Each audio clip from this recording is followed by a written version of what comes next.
afternoon. Good afternoon.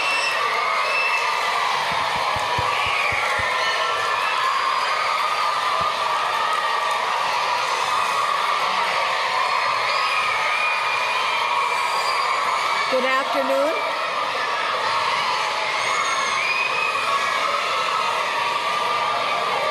Good afternoon. I'm Bonnie Shields of the South Dakota Humanities Council Board of Directors. I'm glad to be here today. Thank you all for attending the discussion with Kara LaReau. She's author of the infamous Ratzos, Two Heads Are Better Than One. Today's event is part of the annual South Dakota Festival of Books and Young Readers Festival sponsored by the South Dakota Humanities Council. We also want to thank the Washington Pavilion for hosting this event. Even more Young Readers Festival will be hosted here tomorrow. And finally, our program today would be impossible without the help of some very special friends. The Young Readers One Book and Young Readers Festival received generous financial support from the United Way of the Black Hills, the First Bank and Trust, the John T. Vakurovich Foundation, and Northern Hills Federal Credit Union. If we have representatives from any of those organizations with us today, we ask that you please stand and be recognized.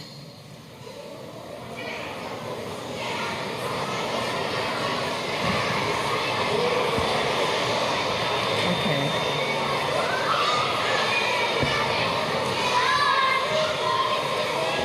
Today, we will meet Kara LaReau, the creator of Louie and Ralphie Ratso, as well as other characters like Stinky Stanko, whose real name we learn is Millicent.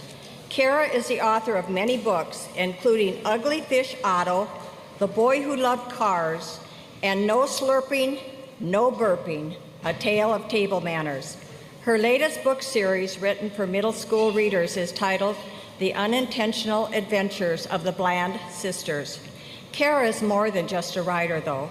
She has also edited many popular award-winning books, helping other writers create their own best work. She's also been a teacher, educating college students about the arts of writing and editing. And finally, she is a mother and a cat owner. She and her family live all the way in Rhode Island, and we're glad she's here with us today. Please join me in welcoming the author of this year's Young Readers One Book, South Dakota, the infamous Ratzos, Two Heads Are Better Than One, Kara LaReau.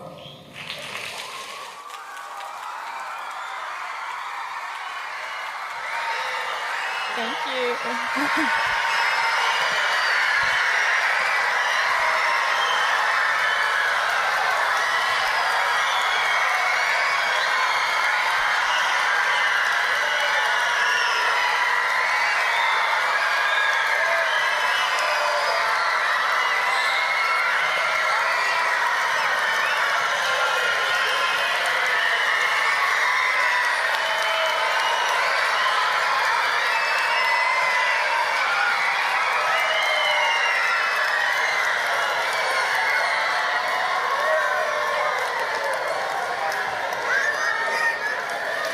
Good afternoon, Sioux Falls.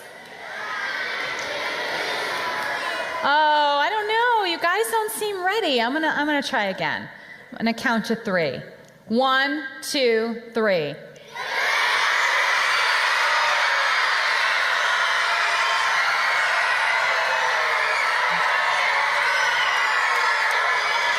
Okay. I think you guys are ready. Listen,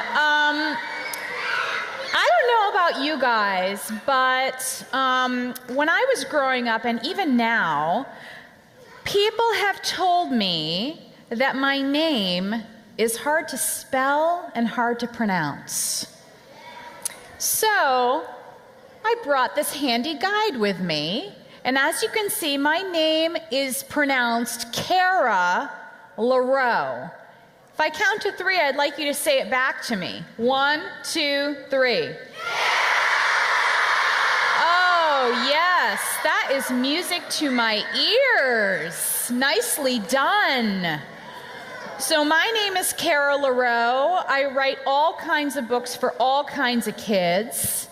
But I'm here to talk to you mainly about this series of books, the infamous Ratzos. Thank you. Thank you.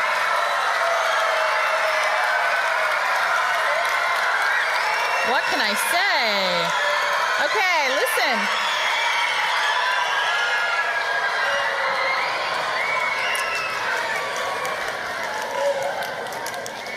I thought that I might read to you from one of them, namely this one called, I think you know it? Do you know this book? I think you know it. Wait a minute. It's called The Infamous Ratzos Are Not Afraid. I'm going to read to you from it. Then I'm going to talk to you a little bit about how I came to be a writer. And then I might take some questions. So I want you to be thinking, if you have a question for me, I want you to start thinking of it now so that you're ready, because I'm going to take just a few later. But I also want to say, before I start reading, I learned a trick from a teacher friend of mine. And the trick is, when I raise my hand like this, that means it's time to be quiet and listen. So when I do that, that's just meaning we're getting a little bit rowdy. I don't mind rowdy, but if I'm trying to talk, I'm going to raise my hand. So I'm going to read from this book, and I will have you guys follow along. So this is The Infamous Ratzos Are Not Afraid.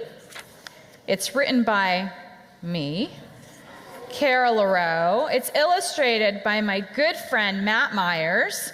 And the first chapter is called Junk, Junk Everywhere. This is Louis Ratzo. This is Ralphie Ratzo. The Ratzo brothers are walking home from the big city carnival. I love the carnival, Ralphie says. He takes an extra big bite of his cotton candy. Me too, says Louis. I love the rides and the food and the games in the arcade.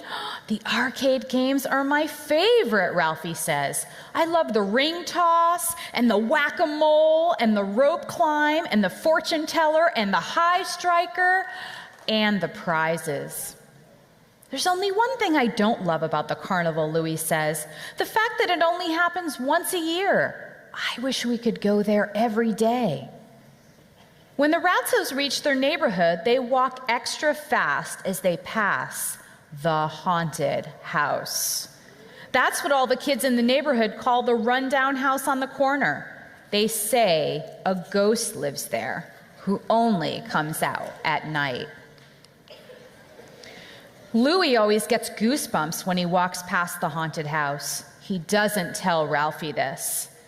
Louis is the older brother, so he's supposed to be the braver one.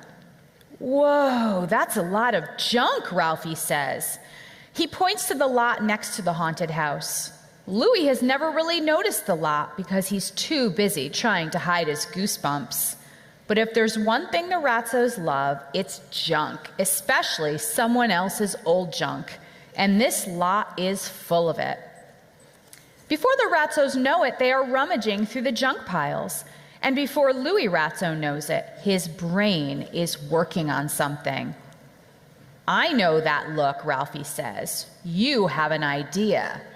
Yep, a big one, says Louis. Does it involve cleaning? Ralphie asks. Cleaning is Ralphie's least favorite activity. It does, says Louis, but it's going to be fun. Trust me. Ralphie considers the mess all around them. Where do we start? First, we'll need help, Louis says. A lot of it. Should I read another chapter?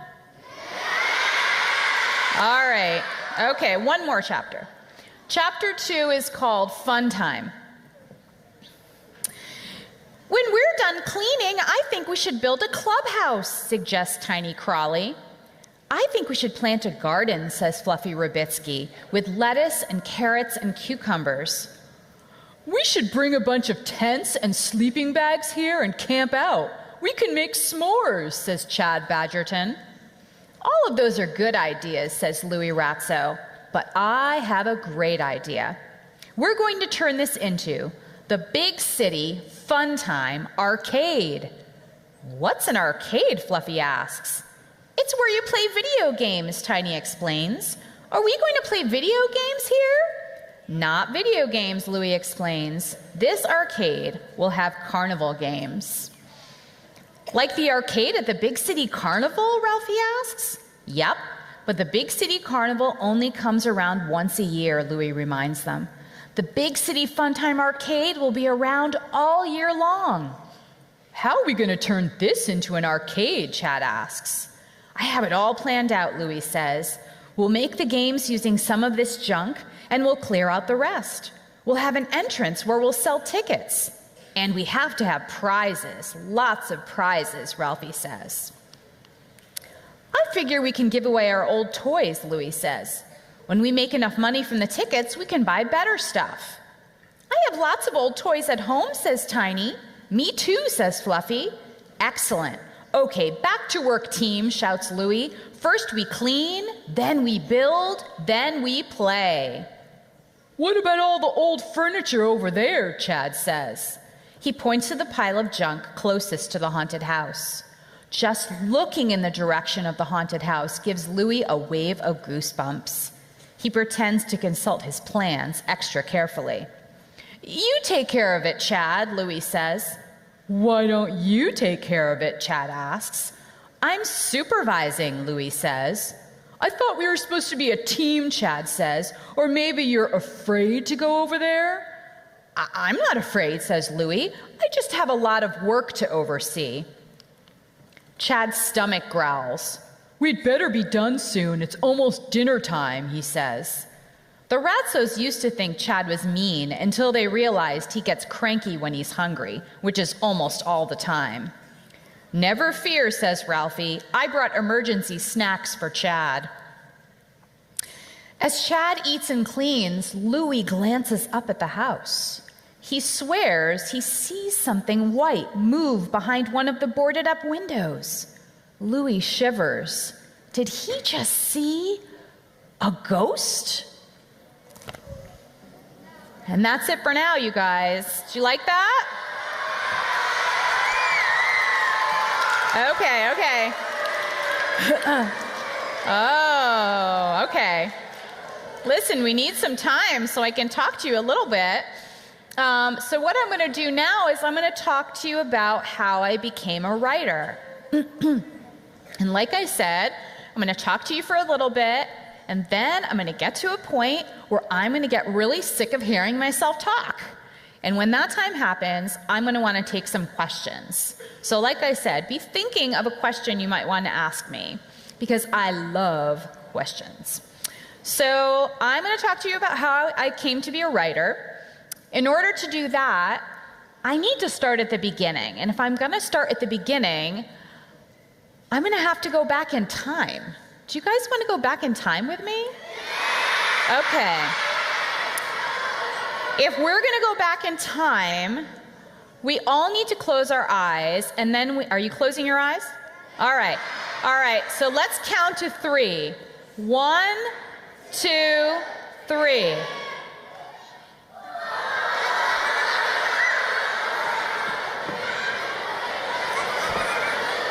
Wait a minute. I know that baby. That's me. That's me when I was a baby. Oh my goodness. So I was born in Connecticut on the East Coast. I actually still live on the East Coast. I live in Rhode Island. I live in the capital of Rhode Island called Providence. That's where I live and where I write my stories. And I was born in August. Anyone else here born in August? How about August 21st? That's my birthday. Do I have a birthday twin in here? I see one. Oh my goodness. I see many birthday twins. Well, I have to tell you, a lot of people think that it's tough to have a birthday in December because you have to share your birthday with the holidays. But having your birthday at the end of August, at least for me when I was a kid, all I'd get as gifts were school supplies. And I didn't really like school supplies back then. They were okay, but now I really love school supplies. I wish I got more for my birthday.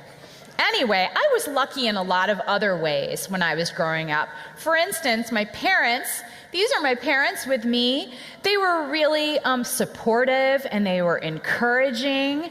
And right after this picture was taken, or shortly after this, they introduced me to my sister. I have a younger sister, and here are a couple of pictures of us. These are pictures of us on some crazy family vacations. So this one, we're snuggled up to this stuffed bear, and our parents took us to this place called a dude ranch, where we had to pretend to be cowboys and ride horses. That was interesting.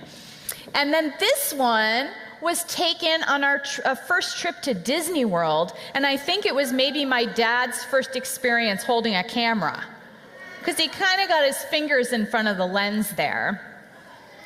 So I was also lucky that a lot of other family lived near us when I was growing up, including my grandparents. And so these are my grandparents. This is me with them. This is me and my grandma, and we're on the beach. My grandparents had a beach cottage in Connecticut, so we got to go to the beach all the time. So that was super fun growing up. And then this is a picture of me with my grandfather, and I'm going to talk about him in a little bit. I'll talk more about him, so don't forget about my grandfather. And then this is me when I was about 3 years old. And I learned to read pretty early. I learned to read when I was 3. And I have to say, though, even before I learned how to read, I loved stories. I've always loved hearing stories and telling stories. And then when I was maybe in 2nd or 3rd grade, so probably the same age you guys are right about now, an author came to my school and talked to us, kind of like how I'm talking to you today. And that author's name was Hardy Grammatke.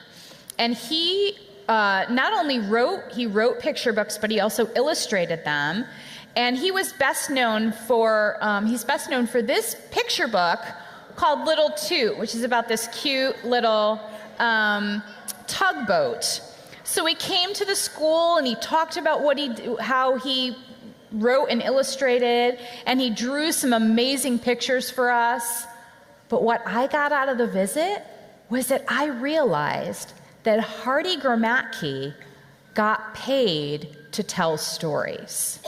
And I didn't realize that's something you could do for a living. That's something I already loved to do. And I knew in my heart that that was one of the things I loved to do most of all. So as soon as I realized that I could get paid to tell stories, that was it for me. I knew I wanted to be a writer. So I started to write all the time, and I was already reading all of the time. And people like to ask me what kinds of books I liked to read when I was a kid. When people ask me that, I always feel put on the spot, and I can never think of any of the books that I used to read when I was a kid. So I thought I'd put some up here on this slide for you. These are some of the books that I read when I was a kid. Do any of these look familiar to you? Yeah? These are really good books. I'm glad to hear that.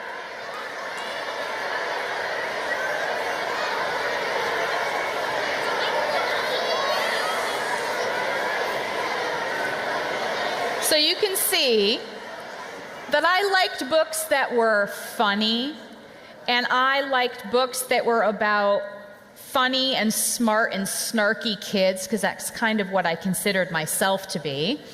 And I liked mysteries, and I liked adventures. And then when I got to be a little bit older, I liked books that were kind of spooky and scary. So, I told you that I read a lot. I'm going to tell you some other things that I did when I was trying to become a writer, and that I still do to this day. So I told you I read a lot. I also try to be observant. You guys know what being observant means, right? Using your eyes and your ears and trying to notice things in the world, trying to be present in the world, because for me, that's where ideas come from. I go out in the world and I try to notice things that are funny or interesting, or ideally funny and interesting. And then I go home and I write them in my notebook. I have a notebook that I keep that's full of those ideas. So when it's time for me to sit down and write, I never have trouble coming up with an idea because I can just look in my notebook. And so that's what I do. I use my imagination. I look at those things that I've noticed in the world, those details, and I use my imagination to turn them into ideas. And then, of course, writing, and more writing. I write all the time. And not everything I write is becomes a book. Some of the stuff I write is not good at all. In fact, some of the stuff I write actually kind of stinks. But I have some tools that help me to make my writing better. So here are some of my tools. So one thing that I do when I'm having trouble with my writing is that sometimes I set it aside and I go for a walk or I go get a cup of coffee. Sometimes even I take a shower and I get ideas while I'm taking a shower. I don't know why, but it works. Sometimes I set my work aside and I go to work on something else. I work on a different story. Sometimes I share my work with others. I belong to a writing group, and there are 3 of us. We're all writers, and we get together every month, and we share our work with each other, and we give each other suggestions for how to make our work better, and then usually we eat some dessert. That helps a lot. Sometimes I try everything and I can't figure out how to make my story better, but you know what? That's okay too. Not every story works out. I just consider it good practice. Writing takes a lot of practice, just like anything else that you want to become good at. If you want to become a better writer, you just keep writing. So I did all this writing and reading and coming up with ideas. I went to school for writing. And then I ended up getting a job as an editor at a book publisher. And an editor's job, as an editor, I wasn't writing. My job was to help other writers to make their books as strong and as clear and as entertaining as they could be.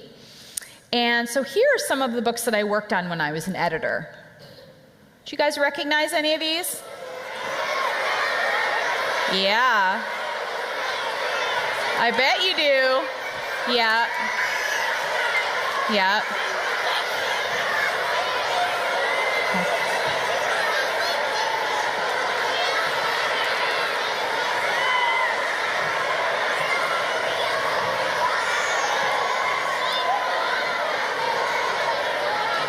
I know you're excited, but listen.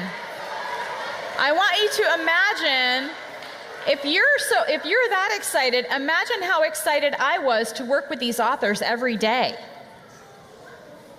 It was very exciting and it was very inspiring.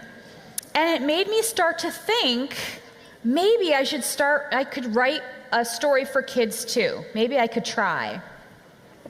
But then I got really scared because I thought, people really only know me as an editor. They don't know me as a writer. Maybe they won't like the stories that I'm going to write.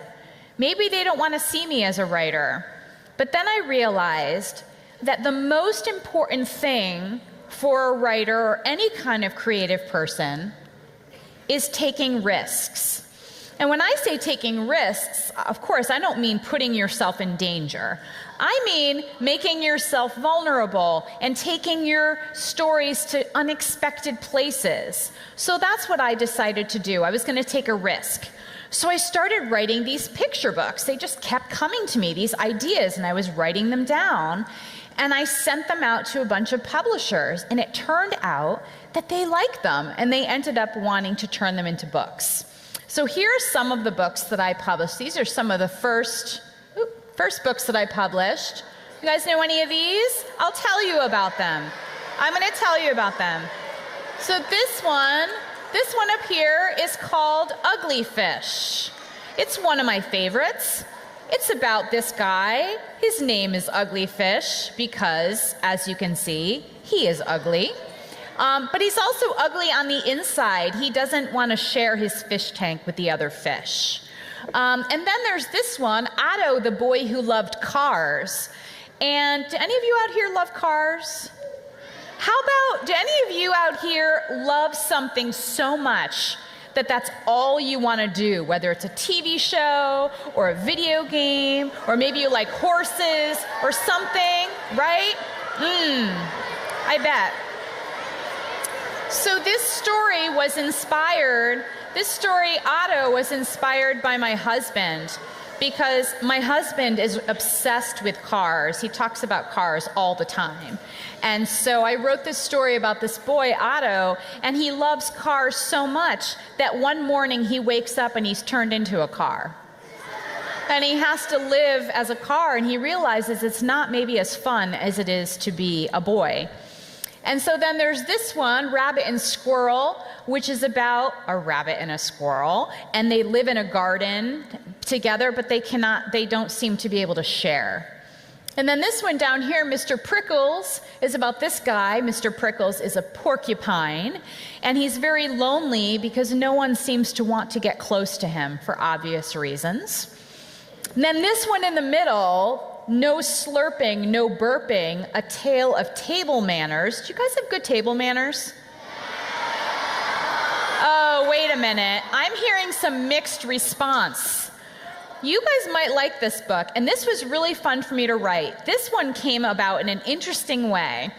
So this book was published by Disney, and they came to me and they told me that they were going to start to do this series of books that were all illustrated by their animators, the people who animate their movies, who are all these incredible artists, but a lot of them aren't writers. And so in this case, this animator's name was Lorelei Beauvais, and she wanted to do a book about table manners, and they asked me if I would write it, if I would look at her illustrations and then write a story. And first of all, I was excited because I think table manners are really important. I think all manners are really important. But also, it was a really cool challenge for me to write a story that went along with these illustrations, because usually I write the story first, and then the publisher finds an artist who can draw the pictures according to my words. In this case, I was writing words according to these illustrations, so that was a really cool challenge for me. But I didn't want to write a story about table manners. There's so many stories like this where the grown-ups have really good table manners and the kids have really bad table manners, and the kids have to learn a lesson from the grown-ups. I thought that would be super boring, and I didn't want to do a story like that. So in my story, the dad has really bad table manners, and the kids have really good table manners, and the kids have to teach the dad. So that was really, really fun to write. So I was writing all these picture books, and they seemed to be doing pretty well. And then one day, I got a phone call from my agent, and I have an agent, and what he does, he sells my books, he sells my stories to the publishers, who then turn them into books. So he called me one day, and he said, "You know, you've been doing a lot of these picture books, they've been doing pretty well, but I think you should try writing a story for older readers. Something that maybe has chapters in it." Well, when he said that to me, I got scared all over again. I thought, I can't do that. Or if I did, I mean, who would want to read that? People really want to read my picture books. That's what I'm good at. I don't know if I'd be good at writing something for older readers. But then I realized again, I needed to take a risk. I needed to challenge myself again. And so I thought, well, I will try to write it. I'll try to write this chapter book, but only if I could come up with a really good idea. I've got to come up with a good idea. So I was trying to figure out what that was going to be, and at the same time, My grandfather, that you saw the picture of before, my grandfather died. And it was really sad because I loved him very, very much. And so I was thinking about him a lot. And I was thinking in particular about some of the stories that I used to hear about him when he was a boy. So this is my grandfather. His name was Ralph, and this is him. He's the one with the shirt with the little bow, this old-fashioned shirt. And this is his brother, and they grew up a long time ago during a time in history called the Great Depression that was really hard on everybody. And they were raised by their mom. Their mom raised them and their two younger sisters by herself. And so my grandfather and his brother ended up on their own a lot. And they ended up earning a reputation in their neighborhood for being troublemakers. Now, I would hear this story, and of course, I would lean in and I'd say, well, what kind of trouble did they get into? Because I wanted to know, but nobody seemed to want to tell me. So I started imagining the kinds of adventures they would have, the kinds of shenanigans they would get up to. And so I was thinking about this a lot because I was thinking about him a lot. And at the same time, I was thinking about this idea that I needed to have for this chapter book. And those things came together. This is sometimes how I get my ideas. They came together. And it turned into the infamous Ratzos. Because you see, the infamous Ratzos is about two brothers. Their names are Louie and Ralphie, just like my grandfather and his brother. And these stories are all about the adventures that these two get up to. So this was the first story that I wrote. And about 6 months after I wrote the story was published, I got this really special phone call. And the phone call let me know that this book received an award called a Theodore Seuss Geisel Honor. That's the little sticker that's on the book. And you guys might know Theodore Seuss Geisel by his more famous name, which is Dr. Seuss. You know Dr. Seuss? Sure, of course. Yes. So this award is given out every year for the best chapter books in the country. So to find out that I was going to receive this Theodore Seuss Geisel honor was an honor for me on just about every level. And since then, I've been writing more of these infamous Ratso stories. There are eventually going to be 6 of these stories. You guys have read the first 2, which is the infamous Ratzos and the infamous Ratzos Are Not Afraid. You've read those, I think. The third book is coming out in just a couple of weeks. And thank you.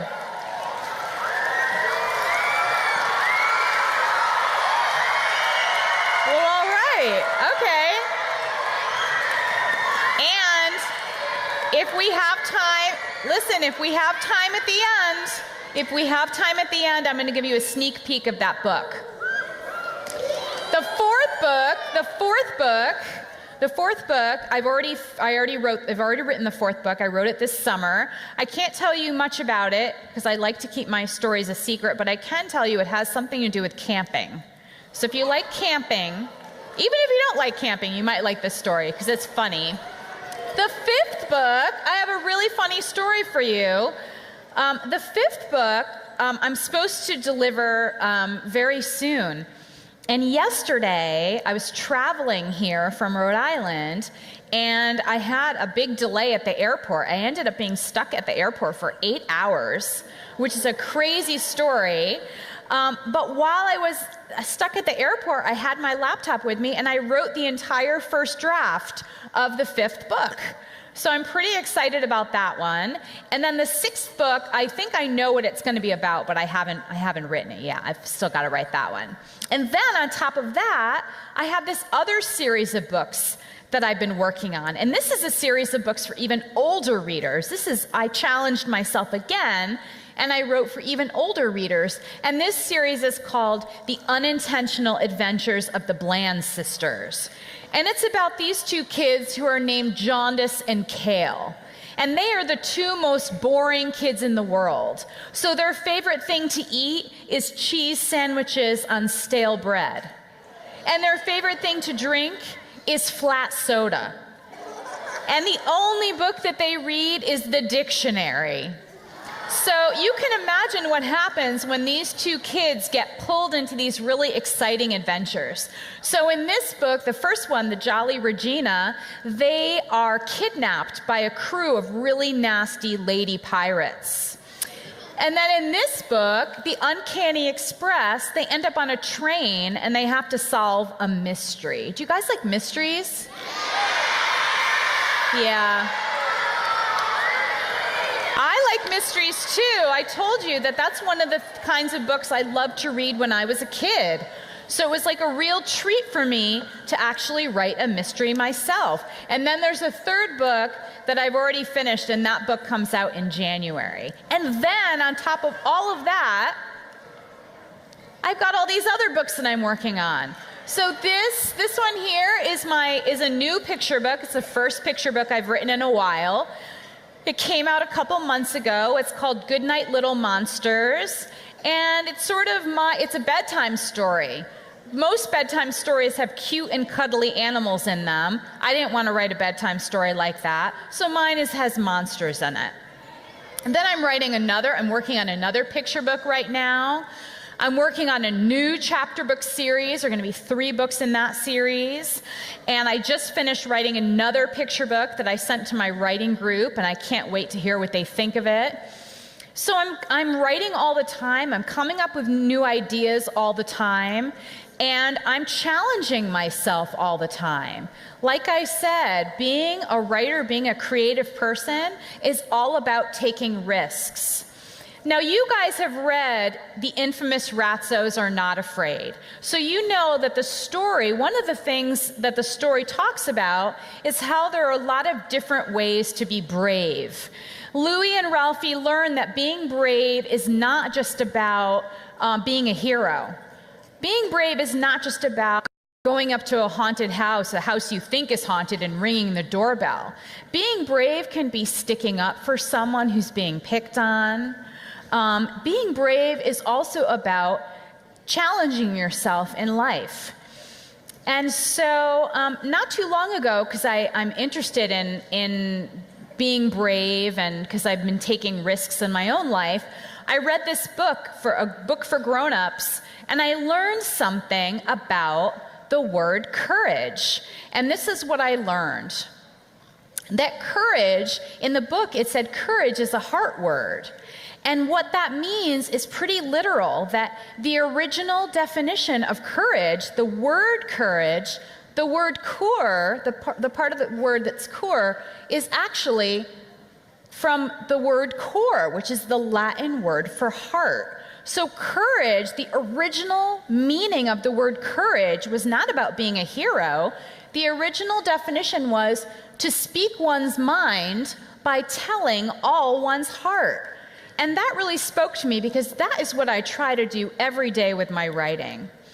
So I hope that you've enjoyed hearing a little bit about my writing, how I came to be a writer, and some of the challenges that I've taken in my writing. I also hope that hearing about some of the risks that I've taken might inspire you guys to take some risks in your life and maybe even in your own writing too. I told you I was going to get to a point where I was going to feel really sick of hearing myself talk, and that time is right now. So I'm going to take a few questions. Can we raise the lights a little bit? Oh my goodness, you people are beautiful. I didn't even know because the lights were down. So I have a little bit of time, so I think what I'm going to do is I'm going to say 5 questions. So I'm going to take 3 from down here, 1, 2, 3, and then 2 from up there, if I can. So I'm going to start over here, and I'm going to start with this gentleman. Looks like he's wearing a Nike sweatshirt, red. What is your name? And what's your question? How long have I been writing? That's a really good question. And there's 2 ways to answer that question. because, like I said, I've been writing all my life. But I didn't really start publishing books until about 15 years ago. So I've been writing all my life, but I've actually been publishing books for 15 years. Does that answer your question? Okay. Question number 2. Let's see. Oh, a rainbow. I'm a sucker for a rainbow shirt. It says good vibes. What's your name? And what's your question? Why did I like to start writing in the first place? A couple of reasons. One is that I always loved hearing stories and telling stories, right? But I also realized when I was young that when people told stories, other people paid attention. And it's like when I started telling stories, it's like I had a voice that people really wanted to listen to. So that's kind of why I started, was that I liked that feeling of like people actually listening to me. Because sometimes when you're a kid, you feel like nobody listens to you, right? And so that's how I felt when I started writing and I started expressing myself. People really paid attention, and I liked that feeling a lot. Does that answer your question, Kelly? Yes. Excellent. Question number 3. Let's see who I see out here. Oh, I see a boy there wearing a Superman shirt. What's your name? What's your question?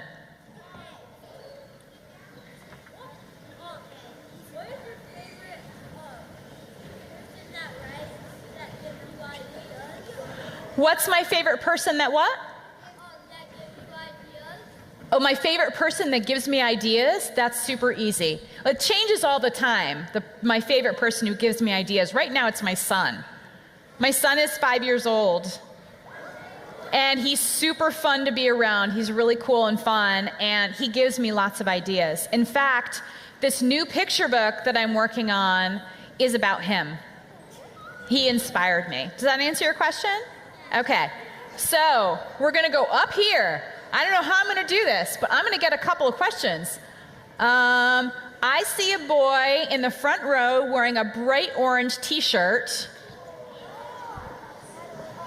Yes, you. I'm gonna get your question.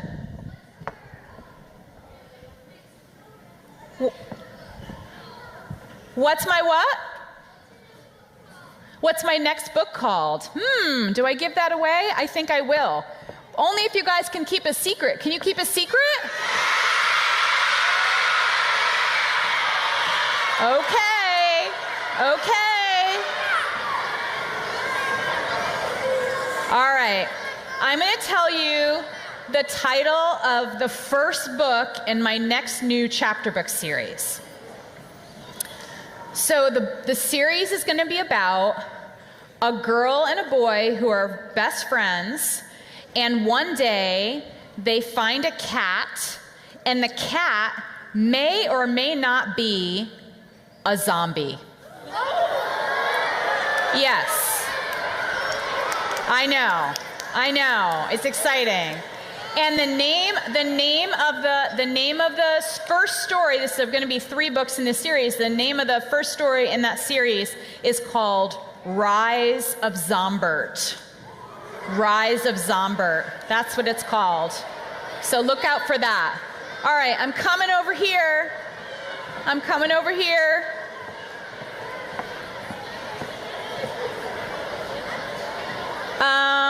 Okay. I see a young lady with blonde hair, and she's got on a light blue long sleeve shirt. That's right, it's you. What's your name? And what's your question? Say it real loud so I can hear you. Sorry, everyone's talking. Say it again. How many books in total have I made? That's another really good question. And that's another question that has 2 answers to it. Here are the 2 answers. How many books have I made? The first way to answer it is how many books have I had published? And the answer to that, I think, is about 15. 15 or 20, including the books that I'm working on now that haven't quite yet come out. But the other way to answer that question is how many books have I written, because as I've mentioned, there's so many stories that I write, there's so many books that I write that end up not being turned into books. Because either I don't think they're good enough yet, or I might send them to my agent and he might not think they're good enough yet, or we both think they're great and we send them out and no publisher wants to publish them. So that happens a lot. Any of those things can happen. And so the other way to answer that question, how many books have I written? I don't even know the answer to that. There must be hundreds that I have on my computer that just never got published. But like I said, I consider all of those good practice. Does that answer your question? I think that was 5. I think what I'm going to do now is give you a sneak peek at the next infamous Ratso story. Do you guys want to see that? Okay. All right. All right. So we're all going to count to 3. 1, 2, 3.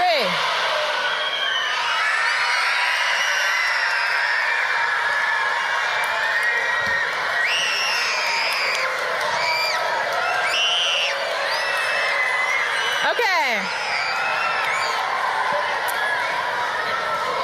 I'm not going to tell you everything about, I don't want to give it away. I don't want to give everything away about what this story is about.